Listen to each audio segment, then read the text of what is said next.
What in the hell is that? That is the brush hone for our cylinder.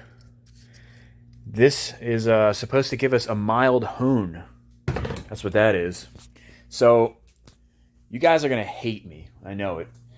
So, I actually just got a ton of information today. If you guys watched my series or have been following the 250R series, we burnt up a piston and we're going to be honing it, putting a new piston in. And I had a great comment left by a subscriber. The subscriber's name was Beta Rider. And his name's Herb. He actually ended up sending me an email. He left his phone number. And I talked to him today on the phone for almost an hour. And my God, it was like going to a university and learning about motors. So Herb has been a two-stroke technician working on outboard motors for over 25 years, mostly working on two-strokes. He obviously had a huge amount of knowledge on two-strokes. And he also now teaches classes on outboard motors and how to repair them and work on them. So the guy, obviously, his opinion carries some weight. And we talked about honing cylinders. We talked about carburetors. We talked about different types of oil, two-stroke mix, all kinds of stuff. I got really good information. I think he's an incredibly reliable source. I'm very confident in the information that he told me. And this brush hone, he said, it's safe for what we're doing. But the ball hone is actually the right move. And he explained why. I'll have a little bit more details in my when we make our video actually honing the cylinder. But what a lot of people were concerned about and saying why the ball hone is bad is because it'll put a little chamfered edge on the ports. That's actually a good thing. And the amount that it takes off is so microscopic that it's not going to affect anything poorly. But it's actually good to do that because it saves the edges of the rings. So yeah, I went ahead and I ordered the ball hone. So that's why I'm saying you guys are going to hate me. But it's coming from Amazon. It should be here Tuesday. For me, it's worth the wait. Instead of using the stone hone, he recommended against this. And like I said, the brush hone could work, but it's not quite aggressive enough. So it probably would not get the job done. So I got the ball hone on the way. It was only $37 shipped. It's coming from Amazon. Be here Tuesday. That video will be coming really soon. But I did get some other parts. Here we go. So I'm going to have a video on the 250R really soon.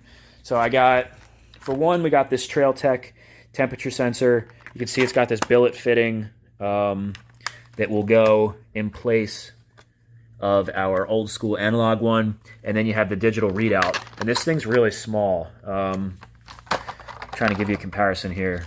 It's really small, which I really like. So that'll be pretty incognito. I'll just leave that right there. But yeah, that's a Trail Tech. And I also got an IMS shifter. So this shifter is just way too far apart. This is like a 7-inch gap here.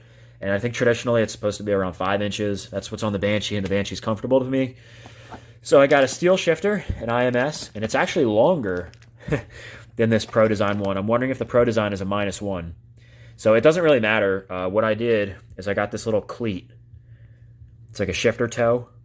And I'm going to cut this shifter off, bolt this cleat on here, and then we will have a custom shifter that's a little bit shorter than this Pro Design one because I really don't want to destroy that.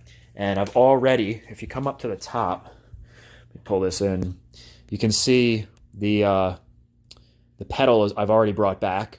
That one is good. That's about exactly 5 inches from the peg, but you can see how far up that shifter sits. So I'll make a video putting on the temperature sensor and making our custom shift lever.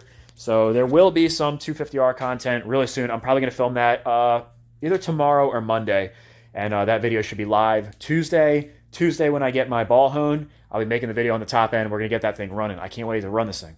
So yeah, guys, I didn't really post that much this week. I just wanted to give you guys a quick little update. If you haven't already, definitely check out my videos. I posted up a video on the Maverick. I know some of you guys aren't the biggest fan of the Maverick, but I think the Maverick's cool.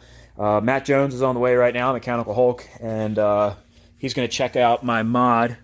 It's kind of hard to see under there, but I put a fan on this thing and another duct to keep it a little bit cooler. So we're going to be torture testing this thing.